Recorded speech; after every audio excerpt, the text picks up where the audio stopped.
So it's good to get their perspective on some of these things, and so I think some of the topics to ask them about is, how is the food? How does the meal plan work for you? Do you feel safe on campus?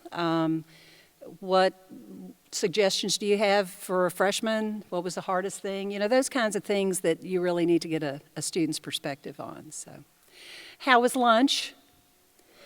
It's a lot better when it's on real plates with real knives and forks and spoons. And this is the second year that our cafeteria's been closed down the summertime, and we're kind of over it.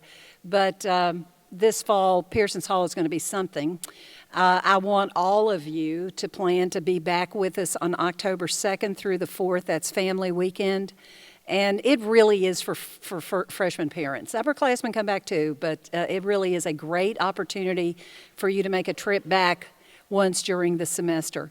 And we don't program it a lot. We don't have, a lot of required sessions for you to go to. What we do is we put together about 2 days of activities that you and your family may or may not want to participate in. I think we charge you $15, and that's basically for food. So it's a very low cost. I will tell you that if you're not from East Tennessee, you may not know that we live around here according to the football schedule at the University of Tennessee. And that Saturday is the Arkansas game, and it's home. So if you're planning on coming back and you need to arrange for accommodations, I suggest you do that like last week. And I've got a spare bedroom if anybody gets in a bind. So.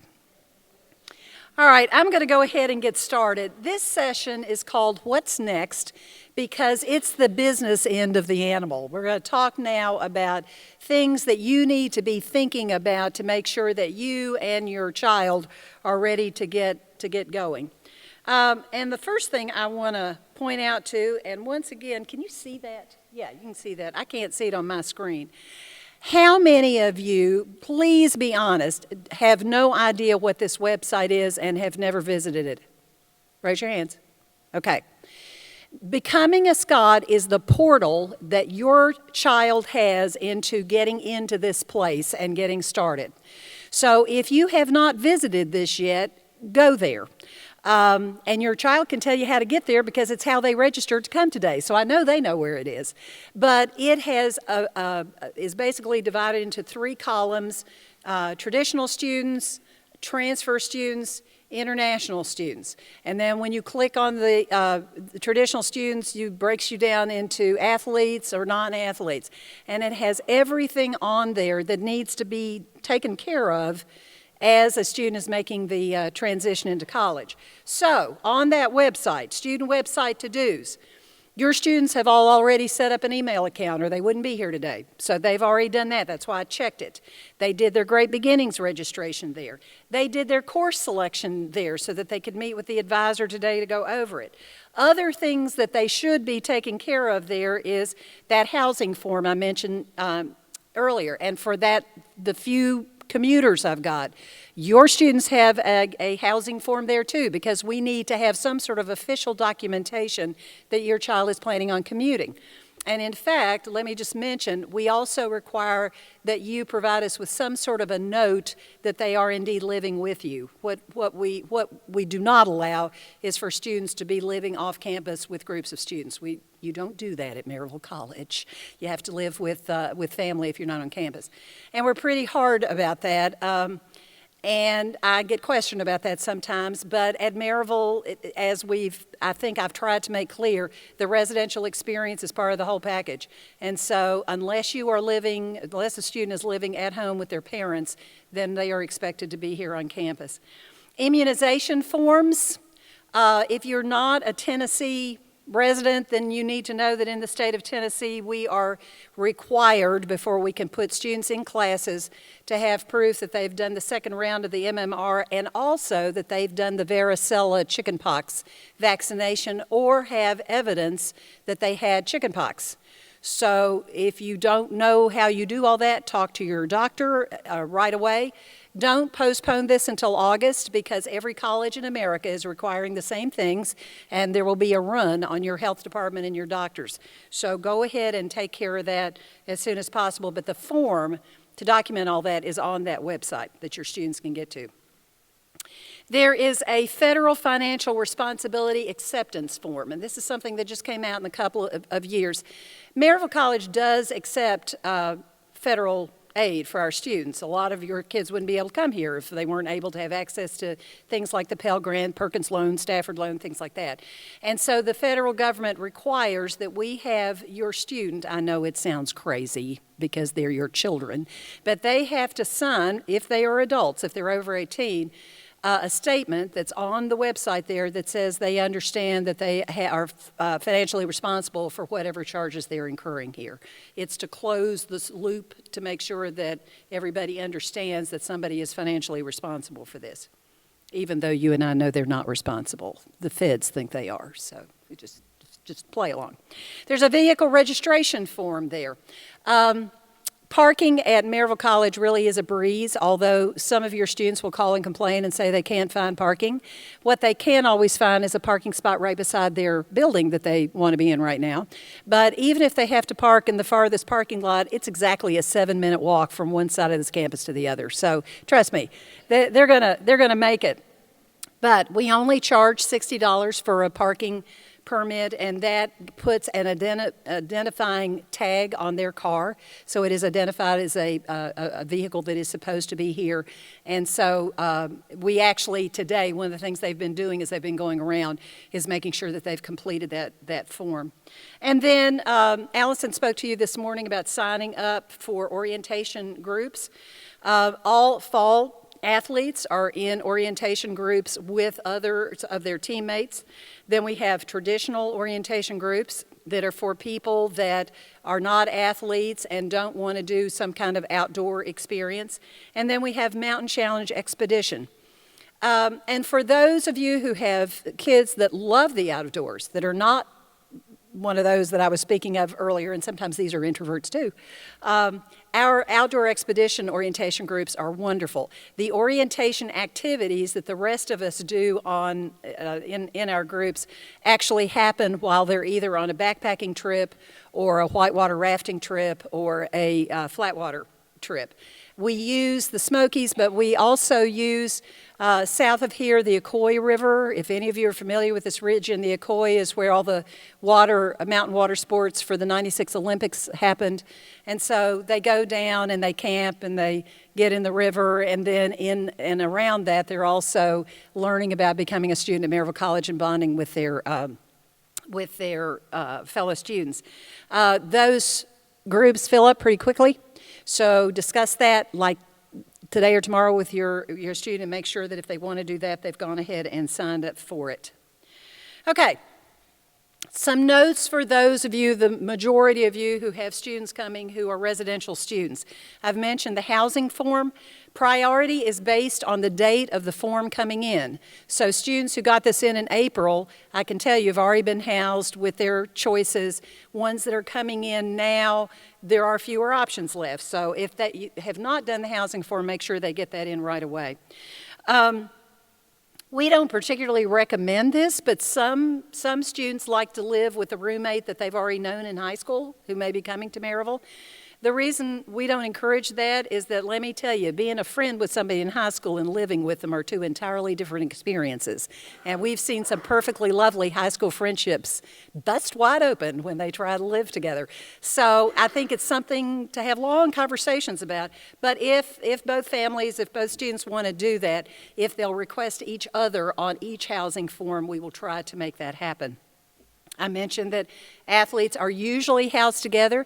There are a couple of sports where the coaches prefer that they live actually with other people so that they'll have other friendships as well as on the team. But most of our coaches want the teams to live together so they're on similar schedules. Housing assignments were emailed out last week. So if you haven't gotten one yet, that means that either the form did not get submitted or it came in late and they're still processing it. So I would give it maybe until the 15th, which is Wednesday, and if your child hasn't heard anything yet, give our housing office a call and make sure everything's okay. Now, Listen to me carefully. By the way, I want to commend you all on staying away from your students at lunch. It was really commendable. Some of you sort of shoved them out of the way. Don't take that too seriously. You know, you can still be a loving parent and everything. And so what I've started doing is saying, have you been stalking on Facebook? I told you not to stalk on Facebook. So just stay out of Facebook. Let the kids take care of it. They're going to get to know each other, and they're going to work through all that stuff we already talked about, and they're going to be fine. But please, and if you do stalk them, don't call me. I will not be sympathetic. So, okay? Clear? Clear. All right, changes. No changes are made between now and the students arriving in August. And let me tell you why that is. We are little. So one would think that we could just be flexible and just keep moving everybody around. But we also have limited rooms. And if we are shuffling around between now and August, it turns into chaos. And so what we do is we take those housing forms, we do the best we can do at putting compatible people together, we send them out, and then we don't touch them again until September. So bear that in mind. If your child is anxious about a roommate that they have seen on the email they got, tell them to call them. Have a conversation with them. Get their phone number, and the contact information is on that email. So, you know, encourage them to chat and have a good conversation. Move-in dates are firm. For the same reasons, we're little, and I simply don't have the staff to be moving people in at 3 o'clock because that's when the plane got here. So please, please take a look at when your child has been told they're supposed to move in. And that I'll get to here in a minute. Depends on if they're in a particular kind of group or if they are an athlete. Try to stick to that because I think you'll find at any college or even a big university, move-in times are pretty set to make sure that we'll have staff on hand to help get you unloaded, get them unloaded, and get them moved in. Any questions about res life at that point? Okay, let me move, and I know we don't have a lot of commuters, but I don't want to forget about you. As I said this morning, 25% of our students are commuters. And so the good news for all of you residential life people is that means you've got some local folks to be friends and help parent your kids while they're away from home. You too have to complete the off-campus request form, as I mentioned earlier. In Bartlett Hall, which is the building that you went through that had the bookstore in it, there is a commuter lounge, as I said earlier, and also commuter lockers, and all of that is just available to commuters that want to use them. I had a conversation earlier with parents about connecting or not connecting. We will, at the end of the first week, have a lunch for all of our commuters, our freshman commuters, partly so that they can meet each other and partly so that they can learn about ways that they can get involved. Some of them will want to do that. Some of them will all have to nudge them a little bit to do so. And that's a lunch that we'll pay for them, and they'll get information about that during orientation. And then, as James told you earlier, flex dollars are a great option for them, so then they can eat with their classmates and friends on campus much cheaper than the door rate. What you don't want to do ever is pay the door rate for food here on campus. You don't want to pay the flex dollar rate, which is 25% less, and it is an all-you-can-eat, just like you had today in our dining room. Okay. The ugly business end of things.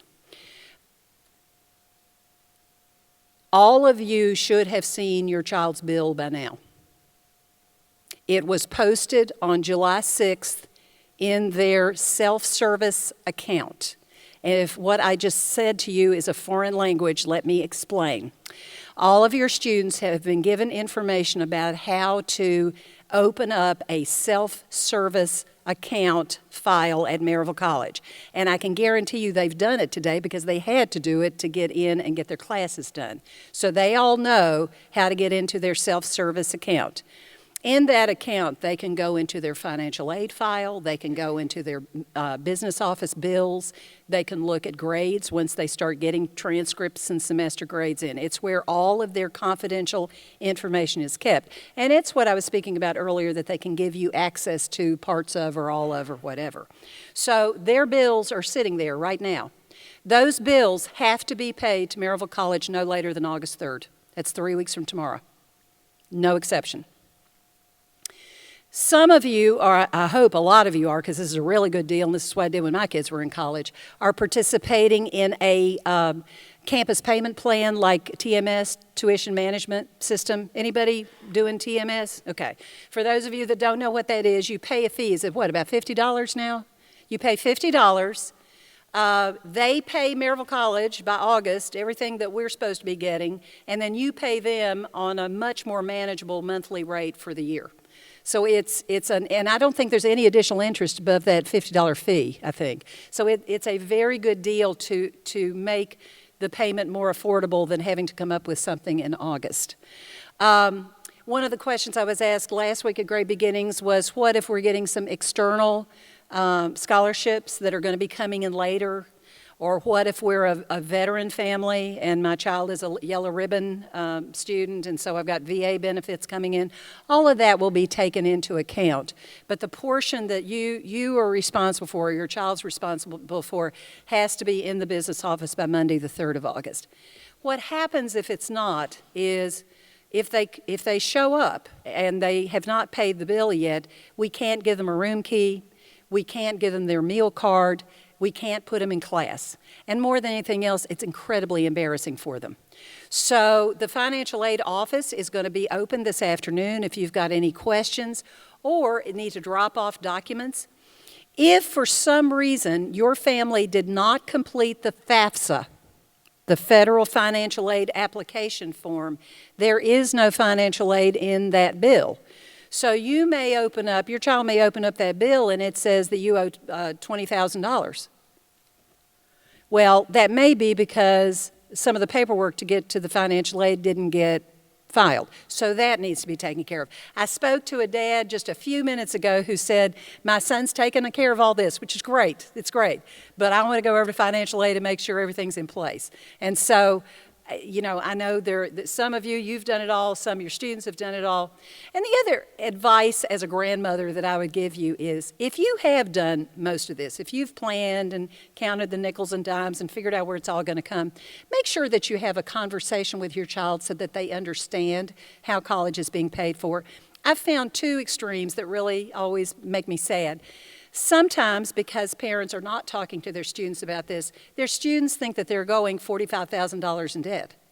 They have no idea that there's financial aid, that there's assistance that the college is giving them or that the federal government is giving them.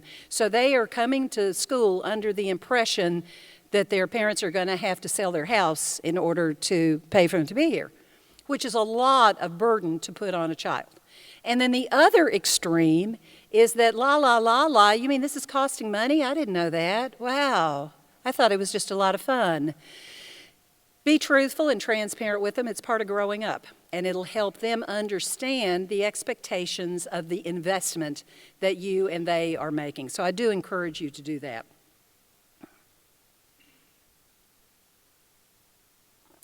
Important August dates. Fall tuition and fees are due on August 3rd, as I said, and I think it's not Friday, I think it's Monday. I think that is incorrect. Special group move-in. If your child is part of an athletic team or cheerleaders or dance team or equestrian team, any of those groups that come in and do work and practice and get together before school starts, they all have their own move-in dates that are staffed by our Res Life staff. So your student has been told by the advisor or the coach for that particular group what's going on. So if you get in the car today or plane or whatever and say, what day are you supposed to move in on, and they don't seem to know, the thing for them to do the first of the week is to contact by email or call either their coach or advisor for their group and see when they're coming in. If students are not part of an athletic or performance group like that, the general freshman move-in day is on Wednesday, August 19th. We'll open up the residence halls at, I think it's 1 in the afternoon. They'll be open from 1 to 5. On that day, because we have so many coming in, we also have faculty and staff who pitch in and help with move-in.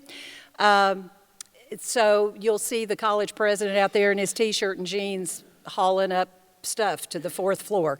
We just all pitch in to make sure that goes as quickly as possible. And then we have a meal for you that evening that we invite you to in the new dining hall will be open. It'll be very exciting.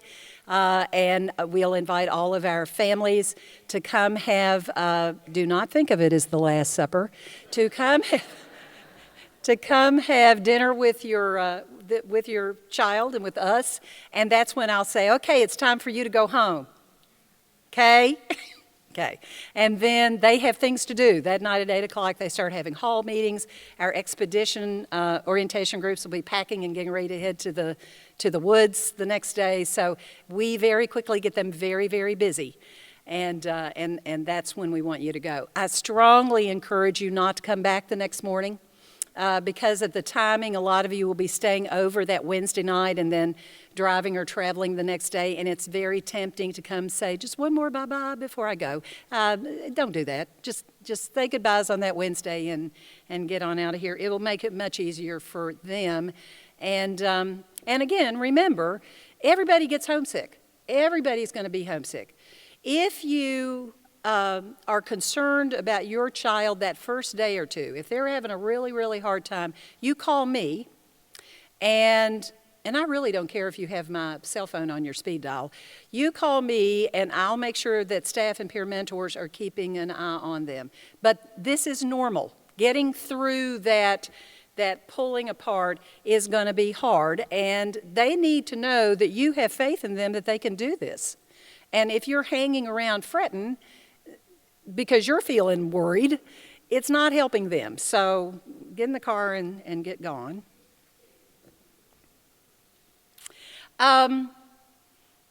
Family weekend I've talked about. For those of you that came in a little bit late, we really do encourage freshman parents to come back for that. And if you live a ways away, if you're an athlete parent, a couple of our teams, our football, of course, will be home that weekend. And so it's a good time to come see them. But do be aware that Tennessee plays Arkansas, one of its big rivals, in Knoxville that day. And so motel rooms are already at a premium. So if you're going to be coming, it would be good. And we sent a save a date out about a month ago to make sure that you would be aware about that. Long weekend, about 3 weeks later, the students don't have any classes on that Friday. And so it may not be a good time. Fall athletes probably won't be able to travel because their teams will be playing that weekend. Other students will have a 3-day weekend, and so it's a good time to travel if it's not too far. But everything will be open here on campus. We just won't be having classes, and so a lot of students do stay on campus that weekend. Homecoming at Maryville College, any small college homecoming is just a huge, great big 3-day party. And I say small because I think it's more fun on a small campus. It is tremendous fun to see great grandmothers and great granddaddies who graduated from here in the 30s come back to their alma mater for a homecoming party. It's just a lot of fun. And it's a good time to come. There are lots of activities on campus. I think that's the weekend that Emmylou Harris and Rodney Crowell are going to be on this stage, so tickets are on sale for that now. So it's a good time to come make a weekend. And if you haven't spent a fall weekend in the Smokies, you need to do that because it is breathtaking. As I said earlier, we live in one of the most beautiful areas in the world. Thanksgiving holiday is Wednesday through Sunday of Thanksgiving week. There won't be any classes on that Wednesday. A lot of students will take the whole week off, which is always kind of frightening to me. I don't encourage that. Faculty will be having classes, and sometimes those dirty, rotten faculty will even give an exam on that Monday or Tuesday just to prove a point. And so we don't encourage kids to take off a whole week. However, if your student calls and says, but everybody's doing it, I think the question is, have you missed any class this fall? If you haven't missed any single class this fall, maybe you can afford to miss that Monday and Tuesday. So let's talk a little bit about how classes fall and what a typical week looks like for those of you that are new to this. College classes do not meet every day. They meet every other day. And so the patterns are either Monday, Wednesday, Friday, or they're Tuesday, Thursday. Typically, a college class is going to be 50 minutes long. So it's going to be Monday, Wednesday, Friday for 50 minutes, or it's going to be Tuesday, Thursday for an hour and a half. The trick, as I said earlier about homework and studying, is in those cases where a student may have a class on Monday, Wednesday, Friday that they really don't enjoy. I never really liked English, and that's what I've got on Monday, Wednesday, Friday. Typically, that student is going to go to that Monday comp class and then never think about it until they go back in on Wednesday. That's the difference in a good college student and a weaker college student, because particularly when you're weaker at a class, you have got to be doing things on Monday night and Tuesday night to prepare yourself to go back into that class on Wednesday. It is the courses that you like the least that you need to spend the most time on and wrap yourself around. Lou Dean mentioned that she is a group study guide for Western Civ. Western Civ is one of our required core courses. You can take ancient or modern Western civilization. It's a world history course. For students who don't like a lot of reading and don't really get a lot of excitement about history, it's a bummer, because it's a big textbook, there are lots of notes, it tends to be a straight lecture, and oh my goodness, is there a lot of work to do when you're out of class. Recopying the notes, rereading the test, making study cards, flashcards, so that you can prepare for the exams. So it's that kind of work. Now those again are the things, we're not expecting you to teach those study skills to your kids. We'll be doing that, but it also means it's one of those things to check on as the semester goes on and you want to know how they're doing. You know, what are the things that you do for Western Civ to get ready for class? And they should be able to explain that all to you. So back to Thanksgiving week. If students have been doing well, they probably have had 2 or 3 major tests in most of their classes by then. How did they do on them? If they're sitting in a strong position and they are from far away and haven't had to be home or haven't gotten to be home all semester, that may be a good time for them to take a couple of days and go, okay? Don't tell the faculty I said that, but sometimes it can be okay. But here's the thing. They come back on that Sunday night, 29th. The very next morning, December 30th, starts the last day of classes for the semester. And 1 week later, they're in final exams. And by Thursday of that week, December 10th, they're on their way back to you.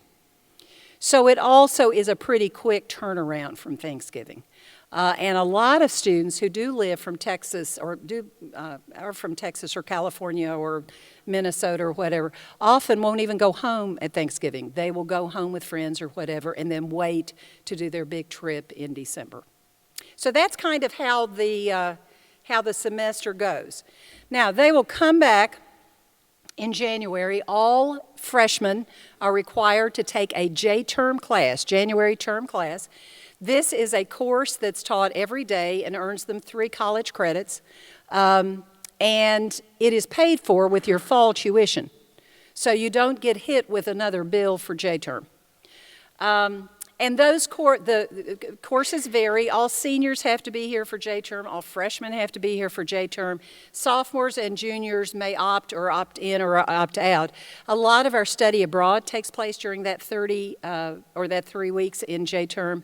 A lot of our experiential classes where kids are out of the classroom doing things. There's a wildlife photography class that goes on in J-term, an equestrian class that takes place in J-term. But they do earn credits. Counting credits, for those of you that are new to this, the credits that a course earns is roughly equivalent to the number of hours in the class that week. So if it's a Monday, Wednesday, Friday 50-minute class, it's a 3-credit class.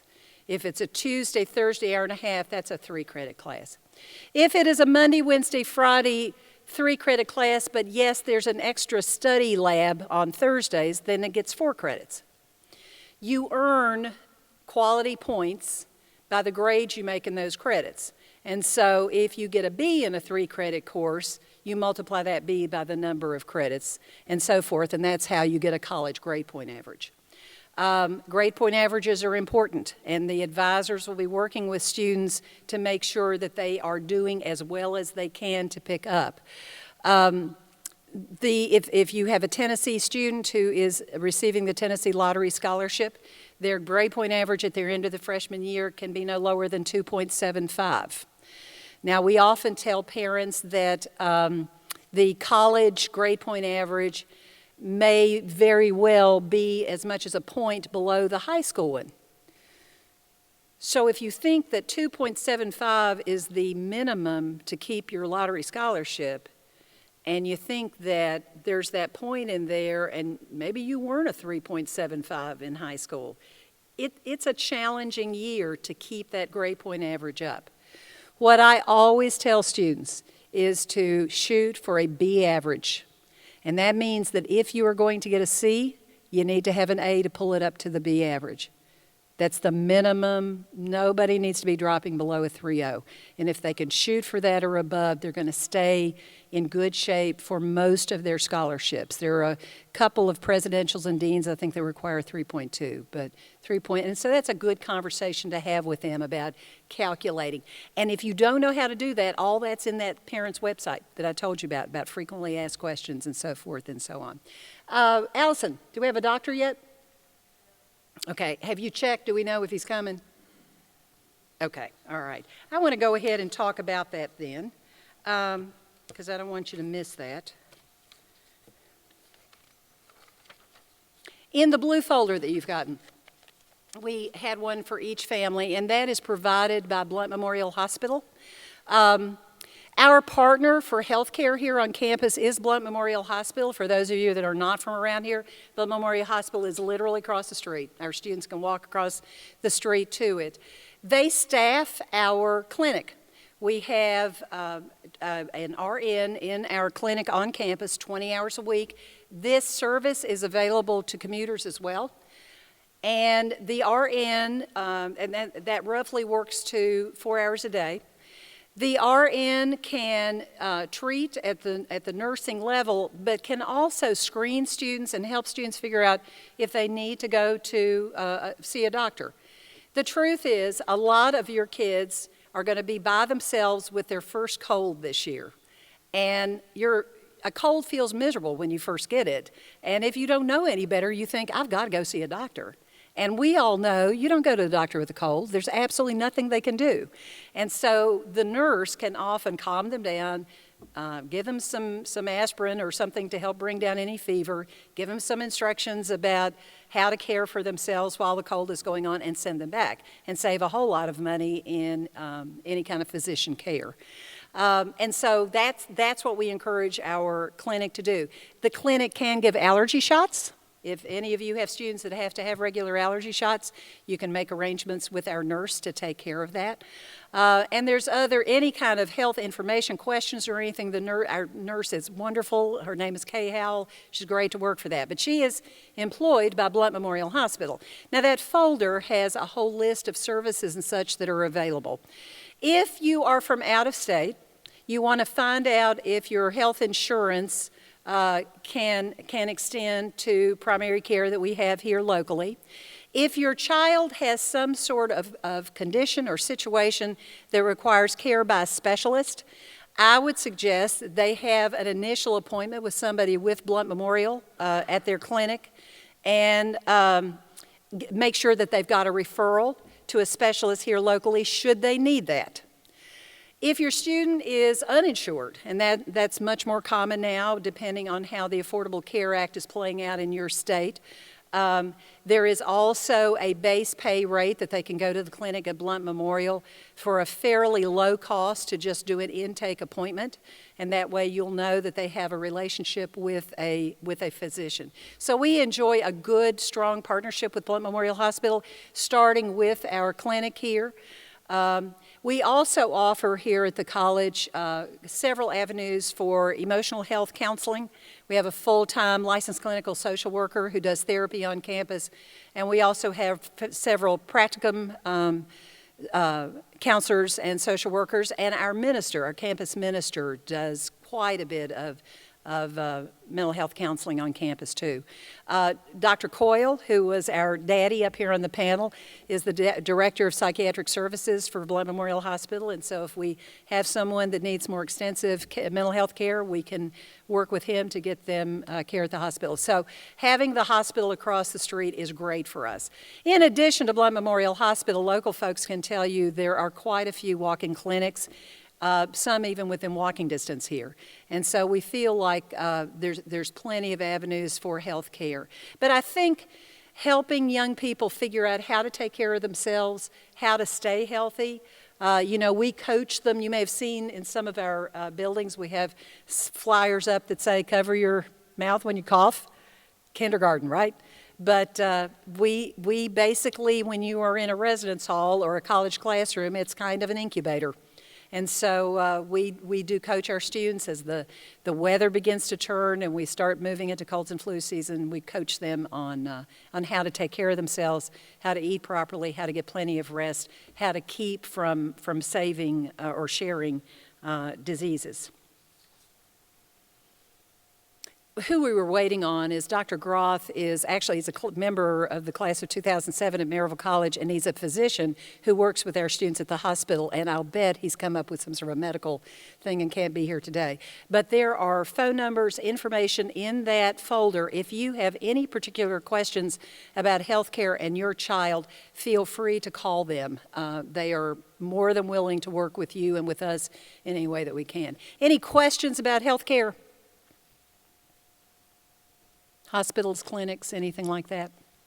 Yeah, if your child is seeing a specialist where you live, they may also be aware of a network here, and so that would be a good conversation to have. Let me talk a little bit about health issues, physical issues that may relate to learning issues, such as ADHD or any other mental health issue that may require medication. I think we've made it pretty plain that the transition into college is a really big deal. It is stressful. It is a time in which a lot of pressure is put on students. And what I found, my old job here actually used to be in the Learning Support Center, and so I worked with disability services. And what I would find is often students who had been taking medication for ADD or ADHD for years thought that they had finally outgrown it and they were going to start college and they were going to stop taking that medication. And that is a terrible mistake. If you have a child who's on any kind of medication for those kinds of attentional disorders, make sure they have a good, thorough checkup with their physician this summer and have that conversation. Also, medications that are given for ADD, ADHD are, as you know, prescription-only amphetamines. And so on a college campus, dealing with those kinds of drugs can be a risky thing. And so those kinds of serious conversations with a student about don't ever share your medication, don't ever leave it out, make sure you take care of it, because this isn't high school where there's a nurse in the clinic that locks up the medication. Your students are responsible for their own meds, and so it's good to have that kind of serious conversation with them. Same thing's true of any kind of medication they're taking for anxiety, depression, bipolar, any of that sort of thing. Have a good conversation with their pediatrician or healthcare professional this summer, and then a good conversation with them about taking care of themselves once they get here. Also, any student that has a presenting disabling condition like a learning disability or ADD or ADHD is protected under the Americans with Disabilities Act, and Maryville College is by law required to be compliant with that. How that translates is where those students may have gotten special services in high school, they now can receive those same kinds of services, and we are obligated to provide it. I think there's a lot of stigma attached with those kinds of disabilities when you're in high school. And what I can tell you and what I want you to say to your kids is that stigma completely goes away in college. What they're doing on their own with our Learning Center is completely private. And so lots of students take their exams in private. And so it's not at all unusual to see in the class, when you go in to take your exam, that 2 or 3 people are missing. And a couple of them may be taking their exams in private in the Learning Center. So make sure that you have notified our Academic Support Center. I know some of you I saw talking to our representative from there today at the fair. If you didn't get a chance to talk to them and you don't know who to email me or call me, and I will give you the email address for the person to make contact with, because what they need to do is they need to have the documentation for the disability and get a file started. They will not intervene or do anything with college professors unless you and your child tell them that they want that done. So this is very private, confidential information, unlike in high school. But I do encourage you to take advantage of it. What I don't want to see happen is at the end of fall semester, your child's going, man, I should have gotten help from the Learning Center, or I should have taken my test with extended time, or I should have done this, but I just thought I could do it by myself. Go ahead and get those files here, get the case opened up so that we can help if we need to. Any questions about that? All right, we've talked about Dr. Groth and health insurance and medical care available. Athletes do have injury insurance that we are required to carry by the NCAA, and so there's accident insurance that all of your athlete students have that the college pays for. I always want to mention renter's insurance here, and I say two things here. Don't send real valuable things with your kids. This is not a good time for your daughter to bring grandmother's pearls. Those need to stay at home. However, we're also very aware of the fact that a lot of the electronics that kids bring to college now for work are very, very expensive. And my first year here as dean, about 10 years ago, one of our buildings had a small fire. It was one of those things where somebody left the mac and cheese box on the stove eye and it caught on fire.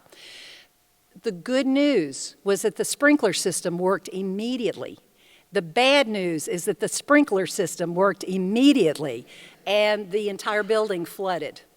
Laptops got wiped out, textbooks got wiped out, and what we discovered, and I found out as a new dean, is that the college's liability insurance did not extend to any of that. Those are all considered renters' belongings. You and your child are renting space from us. And so I would encourage you to take a look at a renter's insurance policy. They're extremely cheap, I mean a few dollars. And if you happen to own your home, it's often just an easy rider that you add to your homeowner's policy. That's something I never knew to point out in the past, but after that experience, we learned from that. So be sure and check into that. And limit, I want you all to ask the peer mentors this afternoon when you have your Q&A with them, do you have to have a television set here? And I'll be curious what they tell you. We have a lot of freshmen that show up with thousands of dollars worth of electronics and sound equipment, video equipment and everything, and then realize they really didn't need it. So just don't send them with a lot of valuable stuff. Alcohol EDU. We believe, and when am I done with this? 1:45? Is that my timing, Allison? Okay. Alcohol EDU, as Allison mentioned this morning, is a required educational prevention program that we require all of our new students to do. It's an online course as they come in. We know, everybody that works with college students knows that the number one health issue for this age people in America is alcoholism and alcohol abuse.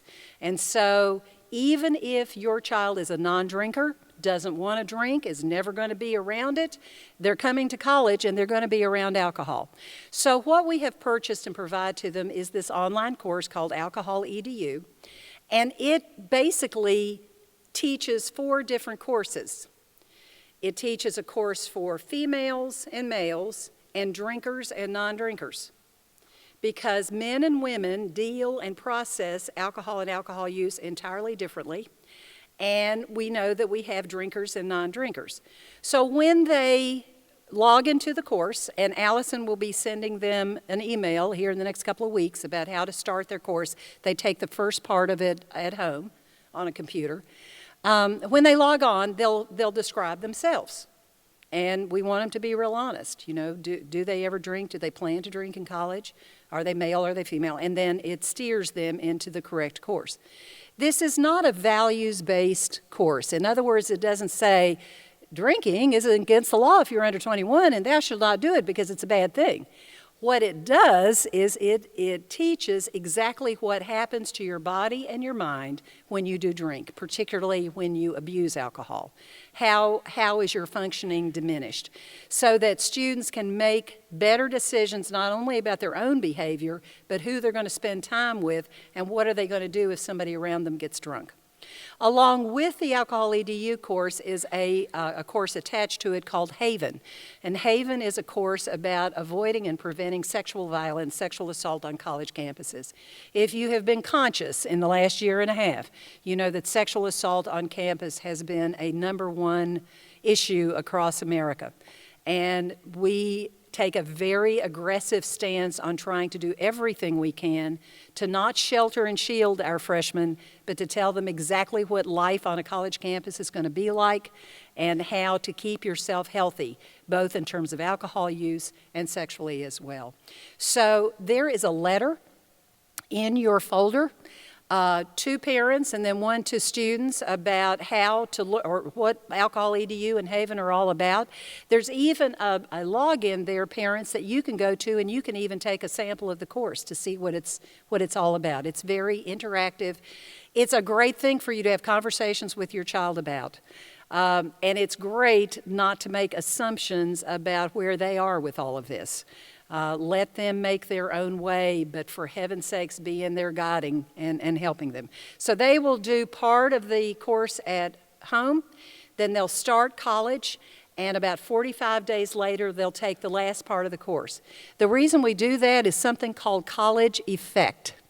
It's a research term that suggests that whatever risky behavior there is, it's going to increase when kids go to college.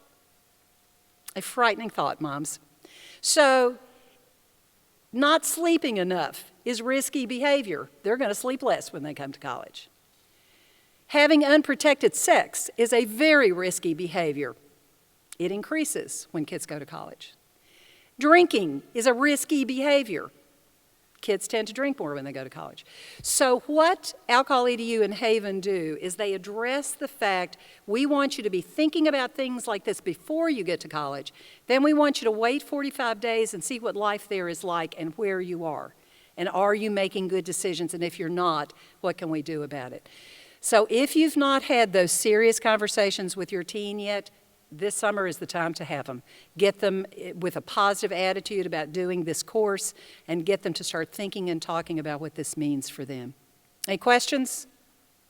I encourage you to go on the website and take a look at the course. We've been doing this for about, oh golly, Allison, I guess about 8 years. And roughly 500,000 college students do this across the United States. Alcohol EDU is by far the most well thought of alcohol education program. So we're real pleased with it here. Talk to you about Met's Food, Flex Dollar Choice. Any questions about that? Think you're good on that? You all ate pork chops and you just want to go to sleep now. I know. I get this. And I've talked about disability services. Yes, ma'am.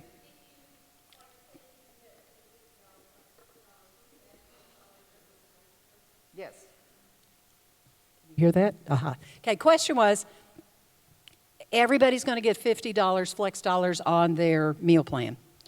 They can add Flex Dollars at any time during the semester. The nice thing about doing it at the beginning or like next spring before their sophomore year, it can actually go into their college costs and they can apply financial aid to it. It's counted in like their housing cost and their tuition and fees. But at any point during the year, actually you can go online with a credit card and add Flex Dollars to their package. Anything else? Okay. All right. Okay. And before I turn it over, we're going to have a quick break, and then we'll come back, and the peer mentors will do their final question and answer, and then we'll be done.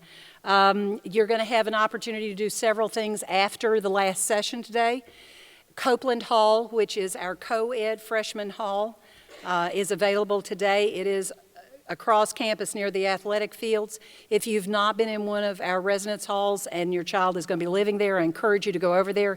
There will be staff there to take you upstairs, let you see a room, and think about what things are going to look like in it. I always caution students who are coming in to be very careful when they make this new best friend, who's their roommate, to not buy anything jointly. You know, let's not go in together and get a microwave because if a divorce happens, it becomes community property. So, but what they may want to talk about is, well, what colors do we want on the, do we want to get bedspreads? Even guys want to talk about that. Do we want a rug? You get the rug, I'll get the, all that kind of stuff. And they'll have sheets over there for you, as well as online, if you don't get to go over there this afternoon, about the recommended things that students can bring along and put in their residence hall. Some of you, as I said earlier, will want to visit the financial aid office. And some of you in the student's folder actually say, please, you need to bring this documentation to the financial aid office. So they will be over there in Fairweather. You walked past it going to lunch in the financial aid office until 4 o'clock. A lot of you, I saw, have already gotten your bling at the bookstore. The academic success meeting is for those students who've been selected to go into our academic success program. It's a quick meeting right after we're finished today with the peer mentors so that you can meet the people that will be running that program and have any questions that you might have about it. Some of you, as I said earlier, have never been on this campus before today, and I encourage you to stay and take a quick tour around campus so you'll get an idea of where things are. One of the things that we're bragging about the most now is Anderson Hall. That's the large, beautiful old building across the street from this that has the flag on top. It is the icon of Maryville College. If you get any stuff from us, you've got the Maryville College tower on it. That building was built in 1875, and in the last 3 years, we did $9 million worth of work to it, completely gutted the inside. Now it looks like, on the outside, like it was built in 1875, and inside it looks 21st century. So I encourage you to, even if you don't go on the tour, go over there and open the door and look around. It really is a very, very beautiful place.